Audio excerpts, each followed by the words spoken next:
আজকে এই ভিডিওতে আমরা আলোচনা করব আইসিডিএস কর্মী ও সহায়িকার পরীক্ষার জন্য 2024 সালে তোমরা কিভাবে প্রস্তুতি নেবে সেই সম্পর্কে আলোচনা করব। অর্থাৎ যারা যারা আইসিডিএস কর্মী ও সহায়িকার পরীক্ষার জন্য প্রিপারেশন নিচ্ছ, আজকের এই ভিডিওটি শুরু থেকে শেষ পর্যন্ত দেখতে থাকো। আজকে গুরুত্বপূর্ণ কয়েকটি বিষয় সম্পর্কে আলোচনা করব, যেখানে আজকে আমরা আলোচনা করব 2024 সালে সিলেবাসে কি পরিবর্তন হলো সেই সম্পর্কে। তারপর আমরা আলোচনা করব কিভাবে প্রস্তুতি নিতে হবে। তারপর আমরা আলোচনা করব কোন বিষয়ে কি পড়তে হবে সেই সম্পর্কে, এবং তারপর আমরা আলোচনা করব শিক্ষাগত যোগ্যতার কি পরিবর্তন হয়েছে, নিয়োগ পদ্ধতিতে কি পরিবর্তন হয়েছে সেই সম্পর্কে আলোচনা করব। তারপর আমরা আলোচনা করব কত নম্বর পেলে তুমি চাকরি পেতে পারো, এবং প্রস্তুতির জন্য সবচেয়ে ভালো বই কী রয়েছে বর্তমানে, এবং পরীক্ষায় রচনা কেমন আসে, কি প্রশ্ন আগে এসেছে সেই সম্পর্কে আলোচনা করব। এবং তারপরে আমরা আলোচনা করব অধ্যায় ভিত্তিক কিভাবে প্রস্তুতি নিতে হবে সেই সম্পর্কে। অর্থাৎ অনেকগুলো গুরুত্বপূর্ণ তথ্য রয়েছে। যারা যারা আইসিডিএস কর্মী এবং সহায়িকার পরীক্ষার জন্য প্রস্তুতি নিচ্ছ, তারা অবশ্যই আজকের এই ভিডিওটি শুরু থেকে শেষ পর্যন্ত দেখতে থাকো। যা কিছু তোমাদের প্রশ্ন রয়েছে, প্রত্যেকটি প্রশ্নের উত্তর তোমরা কিন্তু এই ভিডিও থেকে পেয়ে যাবে। যারা যারা ভিডিওটি দেখছো অবশ্যই লাইক করে দেবে। তার পাশাপাশি আইসিডিএস সংক্রান্ত এবং আশাকর্মী সংক্রান্ত প্রত্যেকটি আপডেট সময় মতো পেতে হলে অবশ্যই চ্যানেলটি সাবস্ক্রাইব করে রাখো। তো প্রথমে যে তথ্য সম্পর্কে আলোচনা করব, যেটি হচ্ছে শিক্ষাগত যোগ্যতা। তো শিক্ষাগত যোগ্যতার ক্ষেত্রে বলে রাখি, বিশাল পরিবর্তন কিন্তু হয়ে গেছে। যেখানে আইসিডিএস সহায়িকা বা হেল্পারদের জন্য শিক্ষাগত যোগ্যতা রয়েছে উচ্চ মাধ্যমিক পাস। এটা হচ্ছে মিনিমাম এডুকেশনাল কোয়ালিফিকেশন। উচ্চ মাধ্যমিক পাস করা থাকলে তোমরা কিন্তু আইসিডিএস সহায়িকার পোস্টের জন্য অ্যাপ্লিকেশন করতে পারবে। একই রকমভাবে আইসিডিএস কর্মী বা ওয়ার্কারের পোস্টের জন্য যদি তোমরা অ্যাপ্লিকেশন করতে চাও, তো সেক্ষেত্রেও তোমাদেরকে কিন্তু উচ্চ মাধ্যমিক পাস হতে হবে, তাহলে তোমরা এখানে অ্যাপ্লিকেশন করতে পারবে। আর এখানে আরও একটি গুরুত্বপূর্ণ তথ্য সম্পর্কে আলোচনা করব, যেটি হচ্ছে কোন কোন বিষয়ে কত নম্বরের পরীক্ষা হবে। তো এখানে দেখো দুটি কিন্তু এখানে আমি তোমাদেরকে ডিসকাস করে দেব। একটি হচ্ছে পুরনো, আরেকটি হচ্ছে নতুন। অর্থাৎ আগে কীরকম হতো এবং বর্তমানে কীরকম হবে বা হচ্ছে সেই সম্পর্কে আলোচনা করব।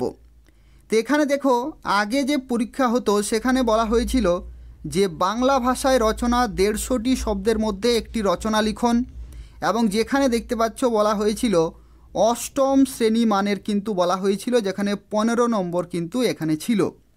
কিন্তু বর্তমানে যে নতুন যে সিলেকশন প্রসেস, সেখানে বলা হচ্ছে বাংলা ভাষায় 150টি শব্দের মধ্যে রচনা লিখন, কিন্তু এখানে দেখতে পাচ্ছ বলা হয়েছে যে দশম শ্রেণী মানের কিন্তু এখানে 15 নম্বরের রচনা লিখন থাকবে। অর্থাৎ আগে ছিল ক্লাস 8 পাস লেভেলের কোশ্চেন, এবং বর্তমানে যেটি হবে সেটি হবে ক্লাস 10 পাস লেভেলের কিন্তু কোশ্চেন। অর্থাৎ আগের থেকে একটু তুলনামূলকভাবে জটিল প্রশ্ন কিন্তু হবে। এটা অত্যন্ত একটি গুরুত্বপূর্ণ বিষয়, এটা কিন্তু তোমাদেরকে মাথায় রাখতে হবে প্রিপারেশনের সময়। অর্থাৎ আগে কী রকমের প্রশ্ন এসেছিল সেগুলো তো প্রিপারেশন নিতেই হবে, তার সাথে সাথে তার থেকে আরও অনেক বেশিভাবে কিন্তু তোমাদেরকে প্রিপারেশন নিতে হবে রচনা লিখনের জন্য। একই রকমভাবে দেখতে পাচ্ছি এখানে যে পাটিগণিত যে সাবজেক্টটি, সেই পাটিগণিতের ক্ষেত্রে দেখতে পাচ্ছ বলা হয়েছিল অষ্টম শ্রেণী মানের 20 নম্বর। এখানে দেখো বলা হচ্ছে পাটিগণিত দশম শ্রেণী মানের 20 নম্বর। অর্থাৎ আগে ছিল ক্লাস 8 পাস লেভেলের কোশ্চেন, কিন্তু বর্তমানে হবে ক্লাস 10 পাস লেভেলের কোশ্চেন। অর্থাৎ দেখতে পাচ্ছি এখানে কিন্তু কোশ্চেনের যে স্ট্যান্ডার্ড সেটাও কিন্তু বেড়ে গিয়েছে। তো সেক্ষেত্রে আগে খুব সহজ প্রশ্ন পরীক্ষায় আসলেও ভবিষ্যতে বা বর্তমান থেকে কিন্তু প্রশ্ন অতটা সহজ কিন্তু আগের মতো আসবে না। তো সেক্ষেত্রে এগুলো কিন্তু তোমাদেরকে মাথায় রাখতে হবে। আর এখানে পরবর্তী দেখতে পাচ্ছ পুষ্টি, জনস্বাস্থ্য, নারীর সামাজিক অবস্থান থেকে 15 নম্বর। এখানে দেখতে পাচ্ছ এখানে কিন্তু কোনো শ্রেণী এখানে লেখা নেই, কিন্তু আগে যে রকমের প্রশ্ন আসতো তার থেকে তুলনামূলকভাবে এখানে কিন্তু জটিল প্রশ্ন আসবে। ইংরাজিতেও দেখতে পাচ্ছ বলা হচ্ছে ক্লাস 8 অথবা 9 যে ক্লাস রয়েছে সেই ক্লাস মানের কিন্তু প্রশ্ন, কিন্তু এখানে পরিষ্কার লেখা রয়েছে 10ম শ্রেণী মানের কিন্তু প্রশ্ন। এবং সাধারণ জ্ঞান থেকেও এখানে দেখতে পাচ্ছ 20 নম্বর। প্রত্যেকটির ক্ষেত্রেই বলে রাখি এখানে কিন্তু ক্লাস 10 পাস লেভেলের ঠিক যে রকমের প্রশ্ন হয়ে থাকে সেই প্রশ্নই কিন্তু এবার আইসিডিএস কর্মী এবং সহায়িকার পরীক্ষায় হবে। তো সেক্ষেত্রে যারা যারা প্রিপারেশন নিয়েছিলে, যারা ভাবছো যে আমাদের প্রিপারেশন পুরোপুরি কমপ্লিট, এবার চাকরির নোটিফিকেশনের জন্য তোমরা অ্যাপ্লিকেশন করবে, তাদের ক্ষেত্রে বলে রাখি প্রিপারেশন কিন্তু আরও অনেক বেশি করে নিতে হবে। তার কারণ কি, আগেকার যে প্রশ্নপত্র সেই প্রশ্নপত্রের তুলনায় কয়েক গুণ জটিল কিন্তু প্রশ্নপত্র হতে চলেছে 2024 এবং পরবর্তী সময়ে। তো সেক্ষেত্রে যারা প্রিপারেশন নিয়েছো বা নিচ্ছ তাদের ক্ষেত্রে আরও খুব ভালোভাবে কিন্তু প্রিপারেশন নিতে হবে প্রত্যেকটি সাবজেক্ট ওয়াইজ। এরপরে যে তথ্য সম্পর্কে আলোচনা করব যেটি হচ্ছে বয়স সীমা। তো এই বয়স সীমা সম্পর্কে অনেকেরই প্রশ্ন রয়েছে, যেখানে মিনিমাম কত বয়স থাকতে হবে, ম্যাক্সিমাম তোমরা কত বয়স পর্যন্ত অ্যাপ্লিকেশন করতে পারবে সেই সম্পর্কে এখানে আলোচনা করব। যেখানে বলে রাখি যারা আইসিডিএস কর্মী বা আইসিডিএস সহায়িকার জন্য যারা অ্যাপ্লিকেশন করতে চাইছো তাদের ক্ষেত্রে বলে রাখি কমপক্ষে 18 বছর বয়স কিন্তু হতেই হবে, তাহলে তোমরা এখানে অ্যাপ্লিকেশন করতে পারবে। এবং সর্বোচ্চ তোমরা এখানে 35 বছর পর্যন্ত কিন্তু সময় পাচ্ছ অ্যাপ্লিকেশন করার জন্য, অর্থাৎ মিনিমাম 18 বছর এবং ম্যাক্সিমাম 35 বছর তোমরা কিন্তু সময় পাচ্ছ অ্যাপ্লিকেশন করার জন্য। এবং এখানে কিন্তু বয়সের কোনো রকমের ছাড় দেওয়া হবে না। এই যে শর্তাবলী অর্থাৎ 18 থেকে 35 বছর পর্যন্ত, এই শর্তাবলী কিন্তু সব ক্যাটাগরির প্রার্থীদের জন্যই কিন্তু প্রযোজ্য হবে, অর্থাৎ কোনো ক্যাটাগরি এখানে বয়সের ছাড় পাবে না। আর এখানে আরও একটি তথ্য, মাধ্যমিক পরীক্ষার যে অ্যাডমিট কার্ড থাকে বা যে রেজিস্ট্রেশন থাকে অথবা যে সার্টিফিকেট থাকে সেখানে যে বয়স লেখা থাকবে সেই বয়সেই কিন্তু এখানে বিবেচিত হবে, অর্থাৎ সেই বয়সেই কিন্তু ধরা হবে। তো সেক্ষেত্রে তোমরা যখনই এখানে অ্যাপ্লিকেশন করবে তোমাদের মাধ্যমিকের যে অ্যাডমিট কার্ড অথবা রেজিস্ট্রেশন যে সার্টিফিকেট রয়েছে বা যে মূল সার্টিফিকেট রয়েছে সেখানে যে বয়স লেখা রয়েছে সেই বয়সেই কিন্তু ধরা হবে, যেখানে তোমরা কমপক্ষে 18 এবং সর্বোচ্চ 35 বছর পর্যন্ত তোমরা কিন্তু অ্যাপ্লিকেশন করতে পারবে। এখানের পর আমরা আলোচনা করব আরও কিছু গুরুত্বপূর্ণ তথ্য সম্পর্কে, যার মধ্যে প্রথম যে তথ্যটি রয়েছে ইংরেজি ব্যতীত বাকি সকল প্রশ্ন বাংলায় হবে। অর্থাৎ এখানে যে সাবজেক্টগুলো রয়েছে সেই সাবজেক্টের মধ্যে একটি কিন্তু ইংরাজি রয়েছে, তো সেই সাবজেক্টে ইংলিশেই কিন্তু কোশ্চেন পেপার হবে, বাকি প্রত্যেকটি সাবজেক্টের ক্ষেত্রে বাংলাতেই কিন্তু কোশ্চেন পেপার হবে। এবং রচনা লিখন কিন্তু বাংলাতে লিখতে হবে। রচনা লিখনের ক্ষেত্রে কিন্তু লিখতে হবে ঠিক যেরকমভাবে মাধ্যমিক পরীক্ষাতে হয়ে থাকে, রচনা লিখন 150টি শব্দের মধ্যে তোমাদেরকে কিন্তু রচনা লিখতে হবে। এখানে আরও একটি তথ্য, রচনা লিখন ব্যতীত বাকি সকল প্রশ্ন কিন্তু এমসিকিউ টাইপের হবে, অর্থাৎ রচনা তোমাদেরকে লিখতে হবে কিন্তু বাকি যে সমস্ত সাবজেক্টগুলি রয়েছে প্রত্যেকটি সাবজেক্টের জন্য কিন্তু মাল্টিপল চয়েস কোশ্চেন থাকবে, যেখানে 4টি অপশান থাকবে, সেই 4টি অপশানের মধ্যে একটি কিন্তু সঠিক উত্তর হবে। তো সেই সঠিক উত্তরে তোমাদেরকে কিন্তু দাগ দিতে হবে। লিখিত পরীক্ষায় ন্যূনতম 30 নম্বর না পেলে মৌখিক পরীক্ষায় কিন্তু ডাকা হবে না। তো সেক্ষেত্রে যারা পরীক্ষা দেবে তাদের ক্ষেত্রে বলে রাখি যে লিখিত পরীক্ষা হবে, সেই লিখিত পরীক্ষাতে কিন্তু ন্যূনতম 30 নম্বর পেতেই হবে, তাহলে তোমরা পরবর্তী ধাপে বা মৌখিক পরীক্ষাতে ডাক পাবে। আরও একটি তথ্য রয়েছে, লিখিত পরীক্ষায় পাস করলেও মৌখিক পরীক্ষায় অনুপস্থিত থাকলে প্রার্থী অযোগ্য বলে বিবেচিত হবে। অর্থাৎ যদি তুমি লিখিত পরীক্ষায় পাস করে থাকো এবং কোনো কারণে যদি তুমি মৌখিক পরীক্ষায় অনুপস্থিত থাকো তো সেক্ষেত্রে সেই প্রার্থী কিন্তু পুরোপুরি অযোগ্য বলে বিবেচিত হবে। এখানে আরও একটি তথ্য, লিখিত পরীক্ষায় প্রাপ্ত ও মৌখিক পরীক্ষায় প্রাপ্ত মোট নম্বরের ভিত্তিতে কিন্তু মেধা তালিকা তৈরি হবে, অর্থাৎ যে ফাইনাল মেরিট লিস্ট রয়েছে সেটা কিন্তু লিখিত পরীক্ষা এবং মৌখিক পরীক্ষায় যে টোটাল নম্বর সেই নম্বরের ভিত্তিতেই কিন্তু হবে। এখানে আরও একটি বিষয় রয়েছে, 1:5 রেশিওতে কিন্তু ডাকা হবে মৌখিক পরীক্ষাতে। 1:5 রেশিও অর্থাৎ যদি একটি ভ্যাকেন্সি থাকে তো সেক্ষেত্রে 5 জনকে ডাকা হবে, যদি 2টি ভ্যাকেন্সি থাকে তাহলে 10 জনকে ডাকা হবে, যদি 3টি ভ্যাকেন্সি থাকে তাহলে 15 জনকে ডাকা হবে। তো এইভাবে কিন্তু 1:5 রেশিওতে মৌখিক পরীক্ষায় ডাকা হবে। এখানে আরও একটি বিষয় রয়েছে, দুই বা ততোধিক প্রার্থীর প্রাপ্ত নম্বর সমান হলে যার বয়স বেশি তাকে অগ্রাধিকার দেওয়া হবে। অর্থাৎ এটা কিন্তু অত্যন্ত একটি গুরুত্বপূর্ণ বিষয়। যদি দুই বা তার বেশি প্রার্থী যদি প্রাপ্ত নম্বর যদি সমান হয়ে থাকে, একই হয়ে থাকে, তো সেক্ষেত্রে যার বয়স বেশি হবে তাকেই কিন্তু অগ্রাধিকার দেওয়া হবে। আর এখানে আরও একটি তথ্য, আইসিডিএস কর্মী এবং সহায়িকার যে চাকরি রয়েছে সেখানে অবসরকালীন বয়স কিন্তু 65 বছর, অর্থাৎ 65 বছর পর্যন্ত তোমরা কিন্তু চাকরি করতে পারবে। আরও একটি তথ্য রয়েছে প্রতিবন্ধীদের জন্য, যারা পিডাব্লিউডি ক্যান্ডিডেট তাদের ক্ষেত্রে এখানে বলা হয়েছে যে পিডাব্লিউডি ক্যান্ডিডেটের ক্ষেত্রে প্রার্থীকে অবশ্যই কিন্তু ন্যূনতম 40% অক্ষম কিন্তু হতে হবে। অর্থাৎ 40% কিন্তু ডিসেবিলিটি যে পার্সেন্টেজ রয়েছে সেটা কিন্তু অবশ্যই থাকতে হবে, তাহলে তোমরা প্রতিবন্ধী ক্যাটাগরিতে আসতে পারবে। তো এই হচ্ছে আরও কয়েকটি গুরুত্বপূর্ণ বিষয়, এগুলো কিন্তু অবশ্যই মাথায় রাখতে হবে। এরপর আমরা আলোচনা করব কোন কোন বিষয়ে কোন কোন টপিকগুলো তোমাদেরকে পড়তে হবে সেই সম্পর্কে। তো প্রথমে আলোচনা করব গণিত থেকে। তো গণিতের ক্ষেত্রে বলে রাখি, এবার থেকে 10ম শ্রেণী মানের কিন্তু কোশ্চেন তোমাদের হবে। অর্থাৎ আগে ঠিক যে রকমের অঙ্ক হতো তার থেকে তুলনামূলকভাবে একটু জটিল কিন্তু প্রশ্ন থাকবে, যেখানে 20 নম্বর থাকবে গণিতের ক্ষেত্রে।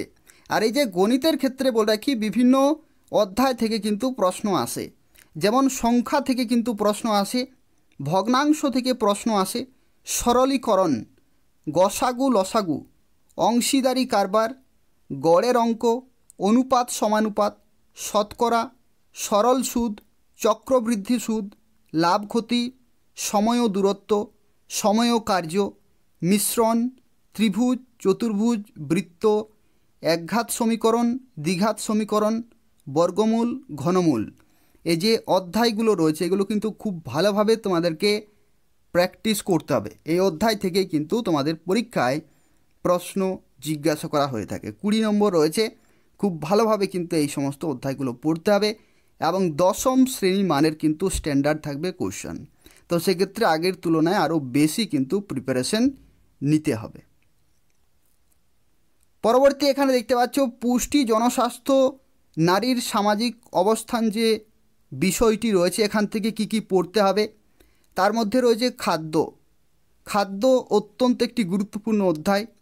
পুষ্টি, খাদ্যের সাথে পুষ্টি, কোন কোন খাদ্যে কী রকমের পুষ্টি রয়েছে, ভিটামিন সম্পর্কিত, এগুলো প্রত্যেকটি কিন্তু গুরুত্বপূর্ণ অধ্যায় এবং এখান থেকে অনেক কিন্তু প্রশ্ন আসে পরীক্ষায়। তো সেক্ষেত্রে খুব ভালোভাবে এই সমস্ত অধ্যায়গুলো তোমাদেরকে পড়তে হবে। রোগ, জীবাণু, দূষণ, অন্তঃক্ষরা গ্রন্থি, বহিঃক্ষরা গ্রন্থি, দেহের গঠন, খাদ্য উপাদান, খাদ্যের মধ্যে কি কি থাকে, রক্ত, অণুজীব, জনস্বাস্থ্যমূলক যে সমস্ত কর্মসূচি সেই কর্মসূচি সম্পর্কেও কিন্তু প্রশ্ন জিজ্ঞাসা করা হয়। স্বাস্থ্য সম্পর্কিত সরকারি যে সমস্ত প্রকল্পগুলি রয়েছে এবং আন্তর্জাতিক বিভিন্ন কিন্তু সংস্থা রয়েছে যেগুলো স্বাস্থ্য সম্পর্কিত, পুষ্টি সম্পর্কিত এবং নারীর সামাজিক অবস্থান সম্পর্কিত, তো সেগুলো তোমাদেরকে কিন্তু খুব ভালোভাবে প্র্যাকটিস করতে হবে। এবং এই যে অধ্যায়গুলো রয়েছে এই অধ্যায় থেকে যতগুলি প্রশ্ন হতে পারে প্রত্যেকটি প্রশ্ন কিন্তু তোমাদেরকে মনে রাখতে হবে। এবং তার সাথে বলে রাখি, সহজ জটিল সব ধরনের প্রশ্ন কিন্তু আসবে। তো সেক্ষেত্রে খুব ভালোভাবে কিন্তু প্রিপারেশন নিতে হবে। এই যে সাবজেক্টটি রয়েছে এটা অত্যন্ত একটি গুরুত্বপূর্ণ সাবজেক্ট আইসিডিএস কর্মী এবং সহায়িকার পরীক্ষার জন্য। পরবর্তী ইংরেজি ভাষায় সরল ও প্রাথমিক জ্ঞান। তো এই যে বিষয়টি রয়েছে এখান থেকে কি কি পড়বে তার মধ্যে রয়েছে ট্রান্সলেশন। ট্রান্সলেশন কিন্তু তোমাদেরকে জানতে হবে। সিনোনিম, অ্যান্টোনিম অর্থাৎ সমার্থক শব্দ এবং বিপরীত শব্দ, ফিল ইন দ্য ব্ল্যাঙ্ক শূন্যস্থান পূরণ, article, preposition, phrasal verb, idioms, voice change, narration change, gender change, suffix, prefix, tense, error correction, spelling এবং সেন্টেন্স কমপ্লিশন, এই যতগুলো রয়েছে এই প্রত্যেকটি অধ্যায় থেকে তোমরা কিন্তু প্রশ্ন পাবে। তো সেক্ষেত্রে কোনো অধ্যায় কিন্তু বাদ দেওয়া কিন্তু চলবে না। প্রত্যেকটি অধ্যায় খুব ভালোভাবে কিন্তু প্রিপারেশন নিতে হবে। এখান থেকেই কিন্তু কোশ্চেন তৈরি করা হয়, অর্থাৎ এই সমস্ত অধ্যায় থেকে কিন্তু প্রশ্ন আসে। তো সেক্ষেত্রে এই সমস্ত অধ্যায়গুলো খুব ভালোভাবে প্রিপারেশন নিতে হবে। পরবর্তী সাধারণ জ্ঞান বা জেনারেল নলেজ থেকে বলে রাখি, এখানে প্রথমেই যে অধ্যায়টি তোমাদেরকে অবশ্যই পড়তে হবে যেটি হচ্ছে জেলা পরিচিতি। জেলা পরিচিতি এটা কি? তো যে জেলাতে নিয়োগ হবে সেই জেলার যতগুলো প্রশ্ন হতে পারে সেগুলো কিন্তু তোমাদেরকে প্রথমেই জানতে হবে। অর্থাৎ সেই জেলা সম্পর্কিত যত জিকে প্রশ্ন বা কারেন্ট অ্যাফেয়ার্স বা সাম্প্রতিক ঘটনাবলী যে সমস্ত প্রশ্ন হয় সেগুলো কিন্তু আগে জানতে হবে। তারপরে জানতে হবে ইতিহাস থেকে, ভূগোল থেকে, অর্থনীতি, সংবিধান, প্রযুক্তি, খেলাধুলা, শিল্প সাহিত্য, সংস্কৃতি, পুরস্কার, সাম্প্রতিক ঘটনাবলী, গুরুত্বপূর্ণ দিবস, বই ও লেখকের নাম, পশ্চিমবঙ্গ জিকে অর্থাৎ ওয়েস্ট বেঙ্গল জিকে কিন্তু অত্যন্ত গুরুত্বপূর্ণ। প্রত্যেকটি অধ্যায় কিন্তু খুবই গুরুত্বপূর্ণ, কোনো অধ্যায় বাদ দিলে চলবে না। এবং পরিবেশ বিজ্ঞান সম্পর্কিত এখানে কিন্তু তোমাদেরকে পড়তে হবে। এগুলো সাধারণ জ্ঞানের কমপ্লিট কিন্তু সিলেবাস রয়েছে। এই অধ্যায়গুলো অবশ্যই তোমাদেরকে কমপ্লিট করতে হবে এবং খুব ভালোভাবে কিন্তু কমপ্লিট করতে হবে। এরপর আমরা আলোচনা করব বাংলা ভাষায় 150টি শব্দের মধ্যে রচনা। অর্থাৎ এই যে রচনা লিখন থেকে যে প্রশ্ন আসে সেই রচনা লিখনের ক্ষেত্রে এখানে দেখতে পাচ্ছ কয়েকটি উদাহরণ রয়েছে, এগুলো কিন্তু পরীক্ষায় এসেছিল। তো সেক্ষেত্রে এখান থেকে তোমরা বুঝতে পারবে যে কী রকমের প্রশ্ন জিজ্ঞাসা করা হয়ে থাকে। এখানে দেখো প্রথম প্রশ্নে বলা হচ্ছে একটি অঙ্গনওয়াড়ি দিদির কর্তব্যসমূহ ও আপনি কিভাবে নিষ্ঠার সাথে সেই কর্তব্য পালন করবেন। অর্থাৎ এখানে কি বলা হয়েছে যে অঙ্গনওয়াড়ি দিদির কর্তব্য এখানে লিখতে বলা হয়েছে এবং সেই কর্তব্য কিভাবে নিষ্ঠার সাথে পালন করতে হবে সেই সম্পর্কিত এখানে কিন্তু রচনা লিখতে বলা হয়েছিল। পরবর্তী প্রশ্ন দেখো এসেছিল একটি বাচ্চার 6 মাস বয়স থেকে 3 বছর বয়স পর্যন্ত যে টিকাকরণগুলি করা প্রয়োজন সেই সম্পর্কে রচনা লিখুন। অর্থাৎ এখানে টিকাকরণ যে ব্যবস্থা রয়েছে, যেখানে 6 মাস বয়স থেকে 3 বছর পর্যন্ত কি কি টিকা দেওয়া হয় এবং কি কারণে দেওয়া হয় সেই সম্পর্কিত এখানে কিন্তু রচনা লিখতে বলা হয়েছিল। পরবর্তী আরও একটি প্রশ্ন এসেছিল একটি অঙ্গনওয়াড়ি কেন্দ্র কিভাবে চলে ও সেখানে কি কি কাজ হয় সেই সম্পর্কে একটি রচনা লিখতে বলা হয়েছিল। এগুলো কিন্তু প্রিভিয়াস ইয়ারের কোশ্চেন রয়েছে। এখান থেকে তোমরা বুঝতে পারছো যে আইসিডিএস কর্মী এবং সহায়িকার পরীক্ষাতে কি কি বা কেমন প্রশ্ন এসে থাকে। এবং এছাড়াও দেখতে পাচ্ছি এখানে আরও বিভিন্ন প্রশ্ন এসেছিল, তার মধ্যে রয়েছে জনবিস্ফোরণ, পরিবেশ দূষণ, সর্বনাশা ড্রাগ, নারী শিক্ষা ও সমাজ উন্নয়ন, ভারতের জাতীয় সংহতি, সমাজ সেবা, এগুলো কিন্তু পরীক্ষা এসেছিল।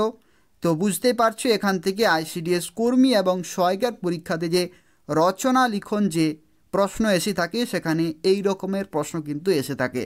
তো সেক্ষেত্রে খুব ভালোভাবে এবং ডিটেলে কিন্তু জানতে হবে প্রত্যেকটি তথ্য। আর এখানে আরও একটি তথ্য বলে রাখি, 150টি শব্দের মধ্যে রচনা, অর্থাৎ এটা হচ্ছে 150টি শব্দের আশেপাশে কিন্তু তোমাদেরকে লিখতে হবে, যেখানে কমপক্ষে 140টি এবং সর্বোচ্চ 160টি শব্দের মধ্যে কিন্তু তোমাদেরকে রচনাটি কমপ্লিট করতে হবে। তো এই হচ্ছে আরও একটি গুরুত্বপূর্ণ বিষয়। এইভাবেই কিন্তু তোমাদেরকে প্রিপারেশন চালিয়ে যেতে হবে। এরপর আমরা আলোচনা করব আইসিডিএস পরীক্ষার জন্য সবচেয়ে ভালো বই সম্পর্কে। তো বর্তমানে আইসিডিএস পরীক্ষার সবচেয়ে ভালো বই হচ্ছে পূজা প্রকাশনীর আইসিডিএস চ্যালেঞ্জার বই। এই বই থেকে তোমরা আইসিডিএস সুপারভাইজার, আইসিডিএস কর্মী এবং আইসিডিএস সহায়িকা এই তিনটির জন্য কিন্তু কমপ্লিট প্রিপারেশন নিতে পারবে। এবং এই বইটি তৈরি করা হয়েছে নতুন সিলেবাস অনুযায়ী, অর্থাৎ নতুন সিলেবাস অনুযায়ী ঠিক যে রকমের প্রশ্ন পরীক্ষায় হতে চলেছে সেই প্রশ্নগুলো তোমরা কিন্তু এখান থেকে পেয়ে যাবে। এবং এখানে আরও একটি গুরুত্বপূর্ণ তথ্য বলে রাখি, যদি তোমরা পরীক্ষায় কমন পেতে চাইছো তাহলে অবশ্যই এই বইটি কিনে নেবে। প্রিভিয়াস ইয়ারের কোশ্চেনগুলো যদি তোমরা দেখো এই বই থেকে তোমরা কিন্তু সেই সমস্ত কমন প্রশ্নগুলো এখান থেকে পেয়ে যাবে। এবং আগামী দিনে যত আইসিডিএসের পরীক্ষা হতে চলেছে সেই সমস্ত পরীক্ষাগুলিতেও কিন্তু এই বই থেকে কমন প্রশ্ন তোমরা কিন্তু পেয়ে যাবে। তো সেক্ষেত্রে যদি তোমরা প্রিপারেশন শুরু করে দিয়েছো এই বইটি কিনে নেবে, যে কোনো বইয়ের দোকানে অথবা অনলাইন থেকে তোমরা কিন্তু অর্ডার করতে পারবে। তো এখানে বলে রাখি এই যে বইটি রয়েছে এই বইয়ের যে সূচিপত্র রয়েছে এখান থেকে তোমরা বুঝতে পারবে এই বইয়ের ভেতরে কি কি রয়েছে। তো বইয়ের শুরুতেই তোমরা পেয়ে যাবে আইসিডিএস সম্পর্কে প্রাথমিক ধারণা, এবং তারপরে তোমরা পাবে পুষ্টিবিদ্যা, জনস্বাস্থ্য, মহিলা ও শিশুদের সামাজিক অবস্থা সম্পর্কিত গুরুত্বপূর্ণ প্রশ্নোত্তর। তারপরে তোমরা পাবে সাধারণ বিজ্ঞান সম্পর্কিত যে জীবন বিজ্ঞান এবং ভৌত বিজ্ঞান থেকে প্রশ্ন জিজ্ঞাসা করা হয় পরীক্ষায়, গুরুত্বপূর্ণ প্রশ্নোত্তরগুলো তোমরা এখানে পেয়ে যাবে। তারপরে পরিবেশ বিদ্যা রয়েছে, পশ্চিমবঙ্গের জেলা পরিচিতি রয়েছে, এটা অত্যন্ত একটি গুরুত্বপূর্ণ বিষয়। তোমরা কোন জেলা থেকে অ্যাপ্লিকেশন করছো সেই জেলার যে গুরুত্বপূর্ণ প্রশ্নোত্তর সেগুলো তোমরা এখান থেকে পেয়ে যাবে। পঞ্চায়েত ও পৌর ব্যবস্থা সম্পর্কিত প্রশ্ন রয়েছে, বাংলা, ইংরেজি, অঙ্ক এবং সাধারণ জ্ঞান। তারপরে লজিক্যাল রিজনিং, বিগত সালের প্রশ্নপত্র এবং উত্তরগুলো তোমরা এখান থেকে পেয়ে যাবে, এবং কারেন্ট অ্যাফেয়ার্স অর্থাৎ সাম্প্রতিক ঘটনাবলী সম্পর্কিত এখানে কিন্তু প্রশ্ন রয়েছে। অর্থাৎ যে নতুন সিলেবাস সেই নতুন সিলেবাস অনুযায়ী কিন্তু এখানে কমপ্লিট এখানে বইটি রয়েছে। এই বই থেকে তোমরা কিন্তু পুরোপুরি প্রিপারেশন নিতে পারবে। তো সেক্ষেত্রে যারা প্রিপারেশন শুরু করে দিয়েছো যে কোনো বইয়ের দোকানে অথবা অনলাইন থেকে তোমরা কিন্তু এই বইটি অর্ডার করতে পারবে। এখানে আরও একটি তথ্য বলে রাখি, তোমরা হয়তো অনেকেই আশা কর্মীর জন্য প্রিপারেশন নিচ্ছ। তো সেক্ষেত্রে বলে রাখি পশ্চিমবঙ্গের বিভিন্ন জেলায় বিভিন্ন সময় আশা কর্মী নিয়োগ হয়ে থাকে। তো যদি তোমরা আশা কর্মীর জন্য প্রিপারেশন নিচ্ছ তো সেক্ষেত্রেও বলে রাখি ইন্টারভিউতে কী কী প্রশ্ন জিজ্ঞাসা করা হয় সেই সম্পর্কিত একটি বই রয়েছে পূজা প্রকাশনীর তরফ থেকে। এই বইটিও কিন্তু আশাকর্মী সহায়িকা চ্যালেঞ্জার বই রয়েছে 2024 সালের জন্য, এবং এটাও তোমরা যে কোনো বইয়ের দোকানে অথবা অনলাইন থেকে কিন্তু অর্ডার করতে পারবে।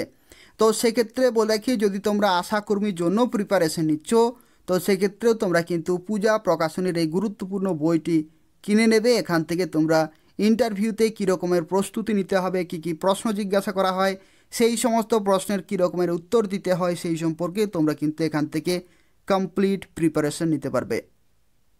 যারা ভিডিওটি দেখলে অবশ্যই লাইক করে দেবে। তার পাশাপাশি বলে রাখি চ্যানেলটি সাবস্ক্রাইব করে রাখো আইসিডিএস সংক্রান্ত প্রত্যেকটি আপডেট পাওয়ার জন্য। তার কারণ হচ্ছে পশ্চিমবঙ্গের প্রত্যেকটি জেলাতেই খুব শীঘ্রই আইসিডিএস কর্মী এবং সহায়িকার পোস্টে নিয়োগ শুরু হয়ে যাবে। সেই সম্পর্কিত প্রত্যেকটি আপডেট যদি তোমরা সময় মতো পেতে চাও তাহলে অবশ্যই চ্যানেলটি সাবস্ক্রাইব করে রাখো এবং নিয়মিত ফলো করতে থাকো। এখান থেকে পশ্চিমবঙ্গের 23টি জেলার অর্থাৎ প্রত্যেকটি জেলার আইসিডিএস সংক্রান্ত প্রত্যেকটি আপডেট তোমরা কিন্তু সময় মতো পেয়ে যাবে। ধন্যবাদ।